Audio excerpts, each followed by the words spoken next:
Listen, we're back once again, and we're going to hit you with another exciting MMA Savvy episode. Today, I'll be discussing UFC Fight Night 254, Edwards versus Brady, that took place Saturday night in London. So in standard Savvy fashion, we're going to go through the card, analyze all the big moments, and talk about the official results. This is exactly what all the fight fans have been demanding. We got you covered at Savvy, baby. So with that, let's go straight into the card and discuss the prelims first. Let's just take a moment. Let's gander Edwards versus Brady. We've been counting down the days for this card. I thought it was a pretty great card. Thank God we weren't in the fucking Apex anymore. We've been talking about this. We're out in London, which is one of the best crowds.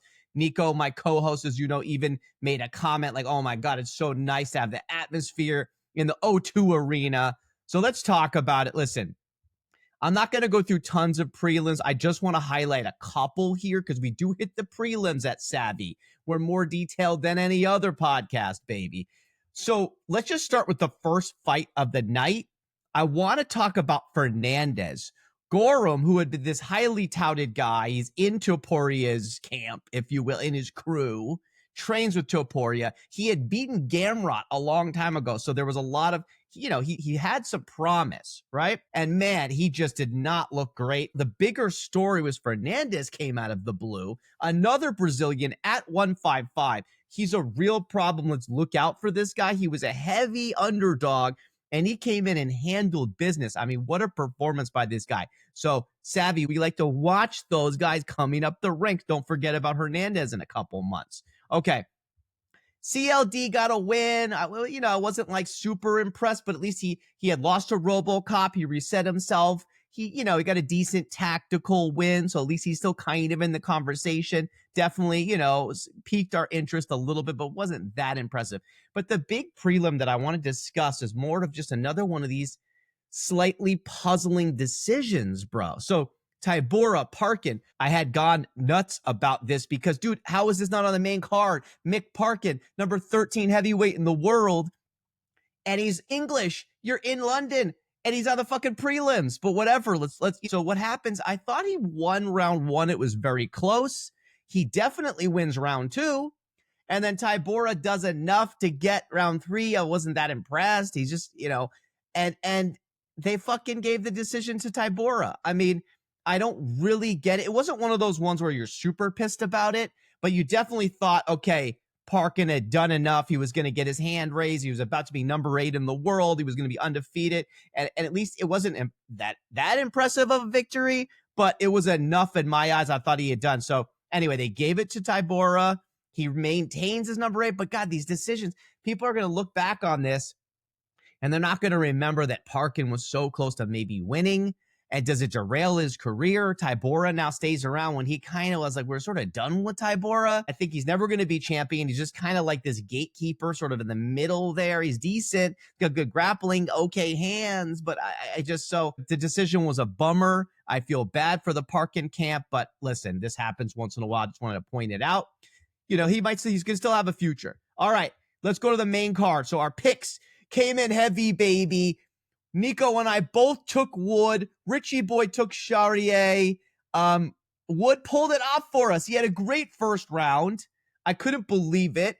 And then I was very nervous in rounds 2 and 3 because they were both very, very close.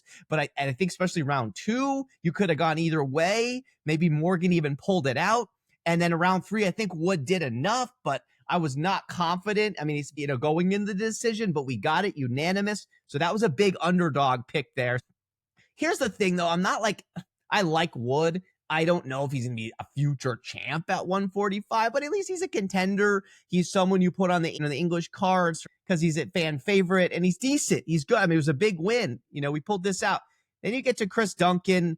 I mean, unbelievable. We all doubted him. Vucinic, I don't know why he was so favored like that. I guess they thought he was going to grapple him. Duncan was unbelievable. He pretty much just turned the tides in that first round and looked like he was the dominant guy. And I was like, oh my God, this is not good for our picks here, but very impressed with Chris Duncan from Scotland. And then in the second round, Vucinic goes for the takedown. He jumps for the gilly. Poirier likes to say, don't be silly. jump for the gilly, and he even posted about it, and Duncan gets him. Vucenic goes down. That's all I really want to say. I don't know if I see a future for Duncan here. I mean, he's decent, strong guy. He might be around. I don't know if he's going to be a top 15 guy. Thanara, I took her against McCann. I called it first round submission. And McCann is now retired, and I feel maybe that's a little early, but I think she just felt like if a girl can step in on short notice and submit her, then why is she continuing? So I guess she's kind of hanging him up. It was a little bit of a bummer because she was part of that Paddy the Batty crew when we had that epic night in London, and so you always root for her. But anyway, let's move on. Okay, the top 3 fights of this card. I have a lot to talk about. Oh God. Okay, there's multiple stories with this Kevin Holland fight. One, and I forgot to take into account, okay, he was going back to welterweight. I hate the flipping of the 185 and the 170. Man, I'm so annoyed by the Kevin Holland situation for multiple reasons. But anyway, he comes down to 170, which I think if he wants to be a viable contender, he's got to stay at the 170. He can't contend with those big, huge 185 guys, especially with the wrestling problem. So Gunnar Nelson, my pick, actually takes him down. He does what he should. He looks like he's about to get round 1, and then Holland gets an amazing punch. He knocks him down. He steals round 1, and Nelson he's phased, he's stunned, and he really never fully recovers. He's able to wrestle him again into the second round, but Holland gets better shots throughout. They were tracking it. They had much more significant strikes. I still think Nelson maybe did enough to steal the round, but people will disagree with me. And then round 3 was more of the same. He got the takedown, but he didn't do enough damage. Holland hit more shots. So they gave it to Holland. This is another one, was a really weird one where do you give it to the control of Nelson or the pitter-patter strikes of Holland? Besides round 1, it's not like Holland had really great devastating strikes. I mean, a couple knees, a couple things here or there, but nothing like that you're blown away by. And from the bottom, I don't give about your fucking strikes from the bottom unless it is that classic knockout that Holland did over Jacare. But I'm just saying, like, I thought Nelson did enough maybe to win this. Maybe I was a little biased by my pick, and he didn't really do enough damage, but he controlled Holland for most of the fucking fight. So I don't know. This is another one. I need to argue with Richie Boy and Nico live on this, but I'm fine with Holland getting the win. But the other thing that I really hated is the whole issue. At the end, they said, well, what do you want to do next? He's like, oh, go back to 185. I'll go to 170. It's like he's not fighting for the belt. He's just fighting for money and entertaining fans. It's just like so stupid. Like, he's barely getting these wins. First of all, why is he ever on the main card? And why do we still care? Like, no offense, we love Kevin Holland, but how is Dana and Hunter allowing this BS? Like, if you're not fighting for the title, some sort of advancement at a weight class, get the fuck out. Like, this isn't some WWE thing. I don't understand this. Anyway, you can see I'm pissed about that. Let's move on to the big fights. Olberg, Blachowicz, co-main event, number 3 in the world, Blachowicz, number 6 in the world, Olberg. I mean, this was, like, listen, there's, again, multiple stories here. Let's talk about Jan first. Okay, he's been out almost 2 years, shoulder surgery. He's 42 years old. And so the big story was going to be, like, how would he rebound? I mean, unless you're Randy Couture, it's very rare that you see someone being able to come back and then still have the stamina, the power, the quickness, the strength to compete. He was in there. Definitely you saw his power, but he just was a little bit slower. And then you have Olberg, number 6 in the world, 7-fight win streak. And it looked like, he was the favorite at minus 225. It looked like coming in, Olberg was maybe going to mow through Jan. But there was still that Polish power. So I got to say the fight, a little bit underwhelming, but it was more, okay, Blachowicz was in it. It was a valiant effort. I think a heroic effort for someone at 42 who's been off for a year and a half. And in that second round, he did actually connect. He had better power than Olberg, and Olberg actually had to keep distancing himself, but Jan could just not hit him. He wasn't busy enough. I feel like he should have started going for broke once he probably realized he had lost the first round. Second round was close. You don't want to just have a decision loss here at this point of your career. So I was a little bit disappointed that he didn't go for broke a little bit more. But Olberg, on his side, he played it really smart. Some people didn't love this because they want everybody to be going for it and throwing bombs, but he was very strategic. He knew that the Polish power was there, And he pitter-pattered him in that first round. I think he stole the round with the leg kicks. He was more busy. I think Jan maybe edged round 2 slightly with the bigger shots. But then in round 3, Olberg, the younger, fresher fighter, smartly kept his distance, and he got him with the leg kicks. He got him with more strikes. And listen, that's a 29-28 decision. Some people say, oh, well, he didn't go for it. He was running. He was dancing. I'm like, yeah, so what? You got to just get the win. They're not all here to be barbaric entertainments. This isn't the gladiator days. Yes, sometimes that happens, right? Where you get those crazy rock'em sock'em robot fights. But I thought Olberg, he knew stakes were on the line. Jan is a dangerous guy. He's not going to go have a firefight. And I thought he did enough to get the win. Was it dramatic? Was it great? Was it super entertaining? I don't know. But he got the win. He's going to be in the top 5 of the world now. And where does he go? Listen, if they give the Pereira the instant rematch to Ankalaev, which I really dislike, then you make Jiri Olberg or something like that. But I almost would prefer you give Jiri Ankalaev, and then maybe you make a Pereira take on an Olberg, something like that. I know it's not high profile right now because Olberg's still kind of been under the radar, but that's maybe a better fight for me. Let Jiri have a crack at the champ. Make Pereira get another win against one of these young, hungry guys. I don't hate that. All right, main fight. Holy shit. Edwards, Brady, number 1 contender in the world against number 5 contender in the world. Brady came in on short notice when Jack Della got promoted to the title fight against Muhammad. I mean, unbelievable. Okay, so here's a couple storylines.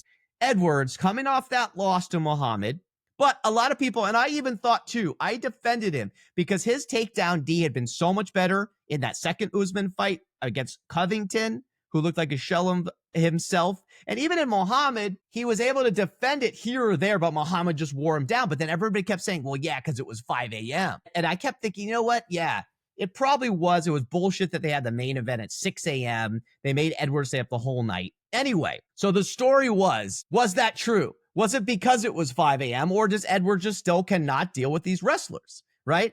Brady comes in, a little bit of a question mark. He's going way up in class. He's going up against an ex-champ. Brady had been stopped by Muhammad, but then he had that 2 in a row against Gastelum, against Burns, and now. But the story was, is his wrestling good enough to deal with the enigma that is Leon Edwards, right? Will he have that ability? He comes in, and the first round was very close. Brady actually outstruck him, which I was shocked by.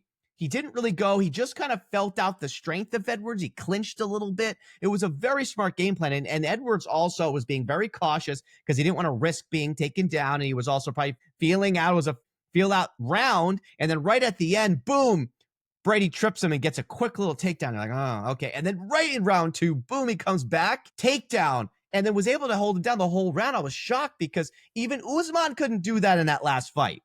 Covington couldn't do that. So I'm thinking, oh my God, okay, here we go. And then more of the same. Brady, he gets socked a little bit in the beginning of round 3 when they're on their feet, gets another strategic takedown. And then I'm like, oh my God, he controls Edwards better than Usman ever did, better than Colby ever did, and even better than Muhammad did. I was so impressed. I was like, and Ed Brady was my pick, baby. Don't let Nico and Richie Boy tell you different, baby. So then in round 4, he gets the takedown again, and Edwards just looks like he's done. I couldn't believe it. He's not fighting. I think it's Brady is that good. He's that good of a grappler because we know Edwards can stuff these takedowns. And then boom, he transitions unbelievably. He gets his back. And then before you know it, he's got the choke with a really crazy guillotine choke. It was unbelievable from the side. Edwards now, to me, is like, wow, his star just fell big time.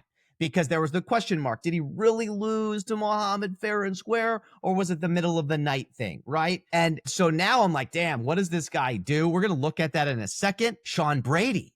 This guy now, this is the best he's ever looked. What an unbelievable win. I'm shocked. I mean, I was in total shock. I couldn't believe the domination. He's probably now, besides Muhammad, or maybe even he's the best grappler in the division. He's a superstar. I mean, this is unbelievable what Brady did. I couldn't believe it. I mean, so let's look at this. Now, if you look at what's next, right? Okay, so Bilal is booked with Jack Della, right? I'll just show you this big picture right here. Jack Della, May 10th against Muhammad, right? So now, you know that's booked. So now it's kind of like Brady is probably going to go to the number 1 or number 2 contender spot. I think Rachmanov stays above him. So Rachmanov goes to the number 1 contender. Brady goes to 2. Leon falls. So now I'm thinking there's already Rachmanov there, though. So I think Brady might have to fight again, even though he's going to be very high up there. Otherwise, he's going to have to wait so long. And I don't like that. I don't like when people are waiting that long. They get rusty. So here's the deal. Muhammad fights Jack Della, and then Rachmanov's already there. So I almost feel like Brady, you might have to sit there and fight Gary or fight a Buckley and fend off one other guy to make sure you're the clear-cut top contender after Rachmanov, unless Rachmanov is still hurt.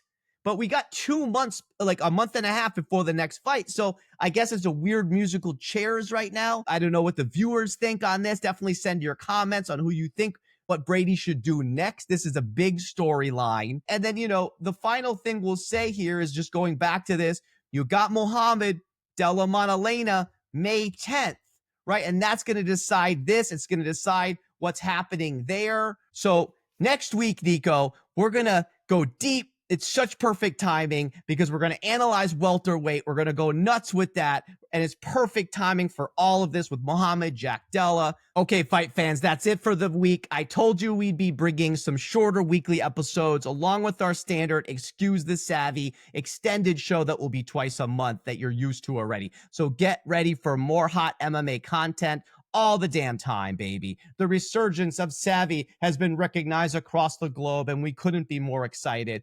Please subscribe, follow, comment, like, share, and blast. We've been posting amazing video clips from all our episodes on our social channels, so don't miss out. And please make sure to comment on Instagram, comment on TikTok, and YouTube. We love the comments, and we love the interactions with the fans.